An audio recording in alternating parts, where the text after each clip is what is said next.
Why settle on one place when you could have the whole world? This week on At the Movies with Ebert and Roeper, Hayden Christensen is a jumper and Samuel L. Jackson wants him dead, dead, dead. This story has a happy ending. What is it? You. Ryan Reynolds tries to find true love in Definitely Maybe. All around us, goblins, trolls, sprites. You gotta believe me. Freddie Highmore finds another kind of Neverland in the Spiderwick Chronicles. Plus, Richard and I are popping and locking with Step Up to the Streets. Word. And who are you? You think it could go on like this forever? Living like this with no consequences? There are always consequences. Hayden Christensen can wish his way around the globe in a millisecond in Jumper. I'm Richard Roeper. And I'm A.O. Scott from the New York Times. Let's get to it. Tony, I really wanted to like our first movie. It's called Jumper, and there are some pretty cool elements, but the disappointments and the inexplicable plot turns kept mounting until I finally surrendered and just admitted this was a good-looking clunker. In another one of his emotionless pretty boy performances, Hayden Christensen plays David Rice, who has the mysterious and amazing ability to teleport himself anywhere, anytime, kind of like I Dream of Jeannie. He uses this power to rob banks, pick up babes, and live the good life. Let me tell you about my day so far. Coffee in Paris, took a little nap on Mount Kilimanjaro, surfed the Maldives. Oh yeah, and I got digits from this Polish chick in Rio. And then I jumped back for the final quarter of the NBA Finals. Courtside, of course.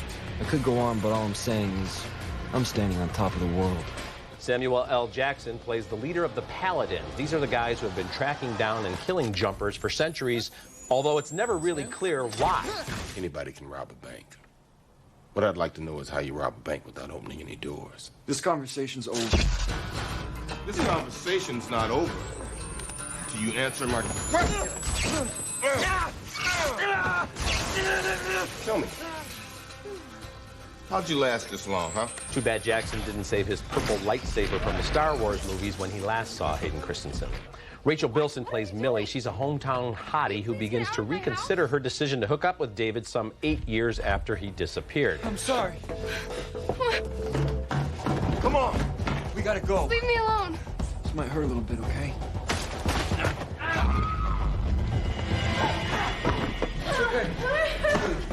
Trust me, okay? Jumper is directed by Doug Liman. He's done some great work, including Go and the Firstborn movie. This movie needs another half hour or so of explanation, or maybe a tighter, more cohesive script. I wanted to like it, I didn't. Or something. This is one of those movies, it's like something like 87 minutes long, and you sit there and it just feels like it's going on and on and on, and none of it makes any sense. And it's not as if you have to have, you know, a coherent, perfectly, you know, explicable idea of why these people can jump around. Either they can like jump this or they can't. Okay, but you need something to make sense. And also, this movie, the visual text got so annoying after a while. All of the jumping and throwing things. It was kind of like you took a bunch of postcards of Paris and Rome and the pyramids and threw them up in the air and like shuffled your head it's around. It's a great premise, Tony, but it goes nowhere. And then we have all these other elements. Diane Lane shows up as this kid's mother, and then there's even some inconsistencies. He thought he started jumping when he was 15. She says, no, you learned when you were 5. Well, how could he not know the difference? And people who just accept things at face value, like Rachel Bilson, he shows up after 8 years in the local bar in Ann Arbor. And she goes to Rome with him. Hey, how you doing? Let's go to Rome. So, then she starts to have second thoughts after they've broken into the Colosseum and he discovers Jamie Bell and Billy Elliot peeing in the Colosseum in Rome. Also, we're told there's a war going on between the jumpers and the paladins, but we only see about 2 or 3 jumpers and about 6 of the paladins. So, I mean, is it a worldwide war? How come the rest of the world never seems to notice that buses are being flown about and that people are landing on the pyramids? They kind of look like that, and then everybody just goes back to their business. Sometimes there's great damage. Like sometimes when they jump, there's all kinds of, you know, wreckage and flooding and broken crockery and cars and stuff like that. And other times it just seems seamless. It's almost seamless. So for all of those reasons and many more, good-looking crap is what we're talking about here, I guess. Yeah, well put. Step Up to the Streets is the second installment in the Step Up franchise of low-budget, high-energy dance movies. And it's one of those sweet little pictures about a group of plucky youngsters who get together and put on a big show in an abandoned barn. Well, not exactly. But in spite of the hip-hop beats and several acres of exposed midriff, Step Up 2 has more in common with those old Judy Garland, Mickey Rooney movies than you might think. You should really wait your turn. Ooh. I couldn't. I didn't know you could salsa. There's a lot you don't know about me, Andy. How just surprising considering how much you talk about yourself. Ooh. Brianna Evigan plays Andy, a tough girl from Baltimore who's part of the 410 crew. Andy betrays the 410, however, when she starts attending the Maryland School of the Arts, where she gathers up a different crew. A whole TV season's worth of drama is shoehorned into this hectic little movie, all of it leading up to a climactic dance battle in the rain with flashlights.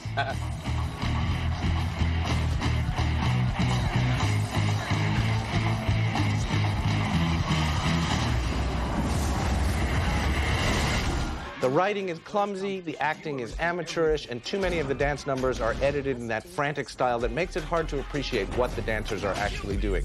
But I liked what they were doing, and in spite of everything, I was won over by Step Up to the Streets. It's so goofy and earnest and energetic, I just can't bring myself to be a hater. You're recommending it on the record. I'm saying you're Step Up. You are following Kevin Smith, loved the original Step Up, and now A.O. Scott of the New York Times is saying, go see Step Up 2. If you have like 10 or 11-year-olds, because this movie is squeaky clean. Yeah. In spite of some of the bumping and grinding. It's the kind of movie where the crew members face up. They're like, "I'll dance you anytime." You know, nobody's pulling out switchblades. It's not even as threatening as like West Side Story. No, and I mean, there's that one moment where the leader of the 410 crew named Tuck, tough guy, beats up the other guy, and he has the greatest line in the movie, which is, somebody clean up that damn fish. Anyway, before we go any further with this detailed examination of this classic film, I want to say, for the record, I'm not quite recommending it, Tony. Fair enough. However, I kind of shared your affection for the film. I'm pretty close to recommending it. I'm saying, yeah, for kids, it's completely harmless because that Tuck who looks. And by the way, I think I'll be a hater. That's right. Bring your stuff. You got to look at this as basically it's in the tradition, if you will, of Footloose and Flashdance. Really, it does not take itself seriously. And these dancers are amazing. Some of these kids are really, really talented. But it is funny because at one point, like one of the DJs says to the kids from the School of the Arts, he goes, this ain't no High School Musical. And I'm like, yeah, because High School Musical is actually a little edgier than this. That's probably true. It deals more directly with real issues. It's harmless. I actually understand your point of view. I can't quite recommend it, but I think, for a certain demographic, why not? I do like the energy and the spirit here. Okay. All right. Later in the show, 2 movies with stars like Jennifer Lopez, Michelle Pfeiffer, Antonio Banderas, and Paul Rudd. So why are they going direct to DVD? And next, Freddie Highmore and Nick Nolte star in the Spiderwick Chronicles. Just give me the book. I just want to save my brother. Again with the brother? Okay, fine. If we kill them, saving him will be much easier. Trust me. Now drop that stone. You'll need both hands to choke a goblin. The Spiderwick Chronicles is a backyard, bargain basement version of the Chronicles of Narnia. I found it to be more irritating than scary, more tedious than exciting. Freddie Highmore, who's been playing wide-eyed kids in magical fantasies for about 22 years now, has a dual role as Jared and his twin brother Simon. Sarah Bolger plays their older sister Mallory. Well, it turns out, Tony, there's a fantastic world filled with amazing creatures, and it's all chronicled in a book Jared finds in the attic. Martin Short voices the creepy little thimble tack. Ah, it's goblins! Goblins are here! And all because you took the book out there and practically waved in their faces, you little twerp! Simon!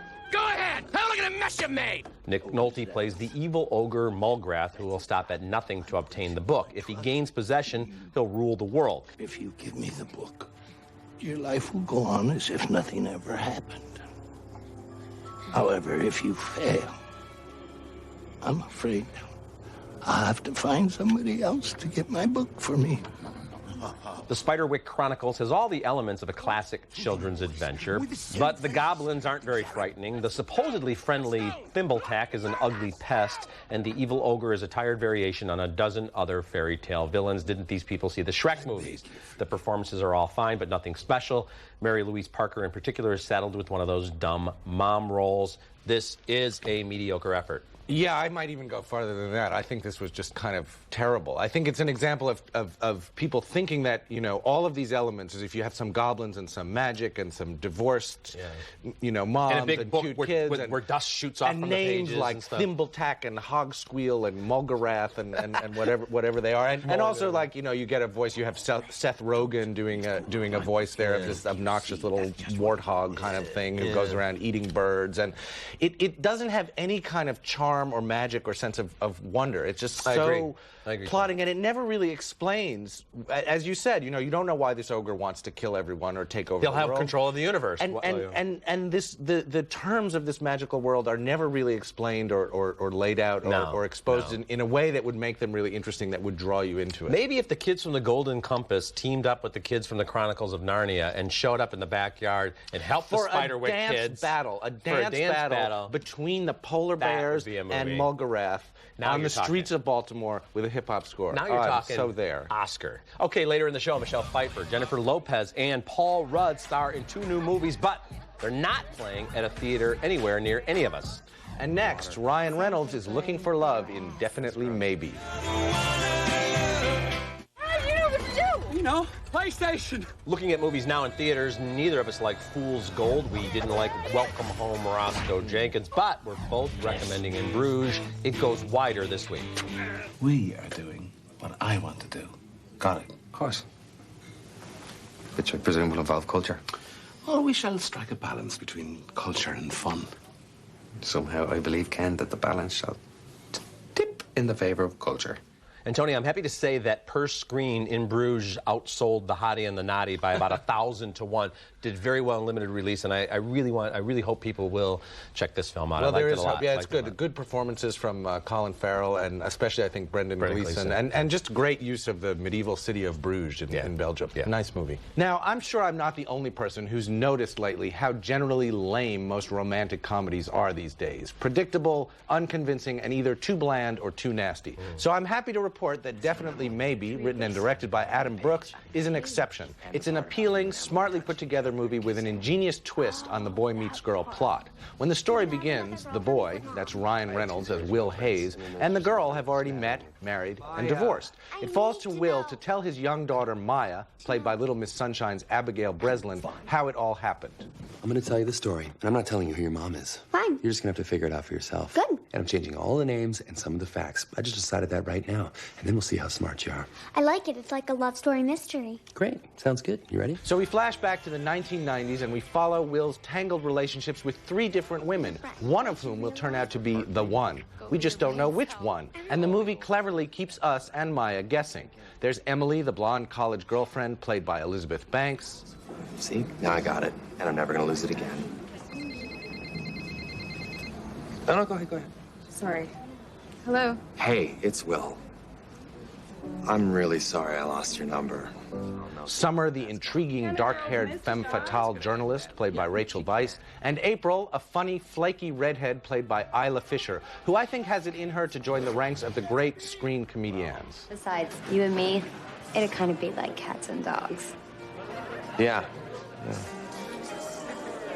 Oil and water. Sandpaper and bare ass. That's gross. It's just gross. You be the ass. Yeah. Oh, no, thank you. Thank you very much. Lennon and honored. McCartney. They were good together. Yeah, while it lasted, and then they couldn't even be friends. I liked all of the performances in this movie. I also appreciate the honest, matter-of-fact way that Adam Brooks, the writer and director, deals with some of the painful and confusing aspects of romance without losing his essential good humor. Would I recommend Definitely Maybe? Definitely. I'm with you, Tony, and I agree with you. It's contrived. I mean, it's really stretching to get into this situation where he's got to tell the story in flashback. But the performances are very strong, and they handle everything in a very smart and unexpected way. Because you're thinking, okay, wait a minute, he's just getting divorced, and he's explaining to his daughter how it's how I met your mother.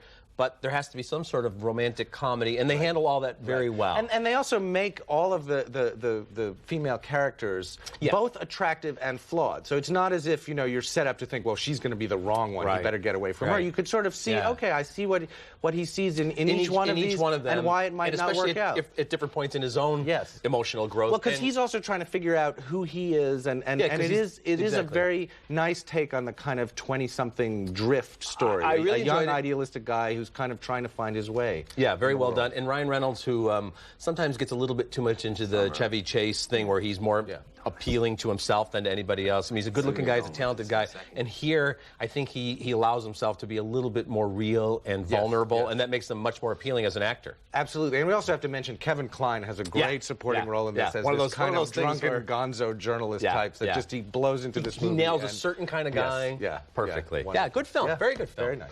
Okay, Tony, a little bit of a different kind of a segment here. In a world where The Hottie and the Naughty and Over Her Dead Body get theatrical releases, Let's take a look at a couple of films that went straight to DVD despite the presence of some big names. First is Border Town, starring Jennifer Lopez. This well-intentioned but overwrought effort from writer-director Gregory Nava is inspired by some true and horrific events. Hundreds of women working in factories in Juarez, Mexico have been raped and killed, and nobody seems to care.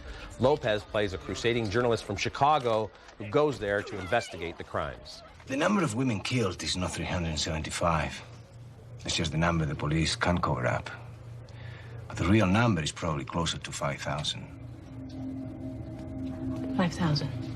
That's Antonio Banderas as a newspaper editor in Juarez who risks his life to help his old friend. This is a story that deserves to be told, and Nava delivers an unforgettable, if sometimes heavy-handed film. I just thought this was a mess. I thought the elements of the story didn't really come together. I thought it looked very nice. It was nicely shot. It looked like a quality movie with all of those wonderful actors in it, but it wasn't really one, I felt. I get what you're saying. I still think it's worth checking out, especially on DVD. Fair enough. I've got another movie going direct to DVD that I think is actually better than Border Town, though it does have its problems. Can a 40-something TV producer find love with a 29-year-old actor? Maybe. But that really isn't the question that's the point of I Could Never Be Your Woman, a comedy that, for all its flaws, is wittier and more provocative than most of the romantic comedies currently in theaters. But this movie, written and directed by Amy Heckerling of Clueless and Fast Time at Ridgemont High, is less a cute May September love story than a knowing, biting feminist satire on the TV business. Michelle Pfeiffer gives a wonderfully antic performance as Rosie, who's trying to juggle her job running a teeny bopper sitcom with single motherhood. Saoirse Ronan of Atonement plays her daughter Izzy. Complicating Rosie's life even further is her affair with a charming cut-up played by everybody's favorite charming cut-up, Paul Rudd. Mrs. Robinson, you're trying to seduce me. Would you like me to seduce you? Yes. What seems unforgivable to me is that viewers will have to dig through the DVD bins to find it, but by all means, keep your eye out for it. I'm with you, Tony. I'm recommending this one as well. I think Michelle Pfeiffer in particular, what a winning performance. Yes. So funny, so lovely, so charming, so smart, and I love Paul Rudd. He's always very funny. And yeah, some of the stuff doesn't work, but so much of it does work, and so much of it is sharp, so sharp and insightful compared to some of the junk in theaters. And I think it's important to say, a lot of times when something goes straight to DVD, you know, it has a sort of bad odor to it. But in this case, I think the movie was just a victim of film industry shenanigans. There was a production company, and there was a lot of screw-ups on the financial side, and it never got a release. But it really deserves to be rescued. It deserves an audience. There was a good piece in Entertainment Weekly recently explaining what happened to this film, and hopefully people will see this and check it out. It's much better than a lot of the stuff playing in theaters. Amen. Coming up next in our video segment, my favorite movie of 2007 and films containing multiple Oscar-nominated performances. But first, here's a look at what's coming up on next week's show. There's something else going on here. You name it, we shoot it. Be kind, rewind videos a la carte. Every award season, America's most trusted critics tell it like it is. We haven't agreed yet. But this year, the only place you'll see their picks is on the internet. We're inside a computer. Join Richard Roeper and guest host Michael Phillips for If We Pick the Winners. Richard's pick is... available on atthemoviestv.com, the online home of Ebert and Roeper. This week's video segment is brought to you by Raisinets. Make a deliciously smart choice with Raisinets. I'm not the guy that you kill. I'm the guy that you buy. Are you so blind you don't even see what I am? Looking at movies new on DVD, my pick for the best film of 2007, Michael Clayton. However, I can't recommend Rendition or Margot at the Wedding. Another great film coming out on DVD this week, Tony, is American Gangster, with, of course, Ruby Dee was nominated for Best Supporting Actress, and they have the original version and the unrated version with 18 minutes more of footage. A nice package for a first edition release, because sometimes you get the movie, then you get the two-disc version. There's some good stuff on here, and I really like this one. I like the two worlds that Russell Crowe and Denzel Washington bring us into. My video pick for this week is In the Valley of Elah. A lot of movies came out in 2007 that dealt with the war in Iraq and related matters, and not a lot of people went to see any of them. This movie, directed by Paul Haggis, was one of those, and while it has its problems, it definitely deserves a second look. The performances are excellent, but most of all, In the Valley of Elah paints a disturbing picture of the effects of a long and confusing war. I think it's a great film. Okay, so In the Valley of Elah and American Gangster will be in stores on Tuesday, and we'll be back to recap this week's show right after this. Okay, recapping the movies on this week's show. Neither of us can recommend Jumper or the Spiderwick Chronicles. Tony's recommending Step Up to the Streets. It's a near miss for me. We're both recommending Definitely Maybe and I Could Never Be Your Woman. I liked Border Town, Tony not so much. Some nice surprises in there. Yeah, some good films. Okay, just a reminder that atthemoviestv.com is your destination for all things Oscar. We'll kick off our coverage with a live chat on Wednesday, February 20th at 7 p.m. Eastern Time. You might be able to log on and get a hold of me that way. Okay. That's it for this week's show. Until next week, the balcony is closed.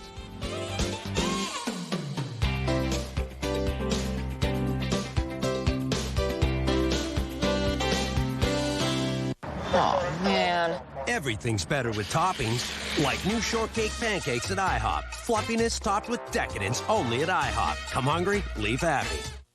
Goodbye storage containers. Hello snack and seal packages.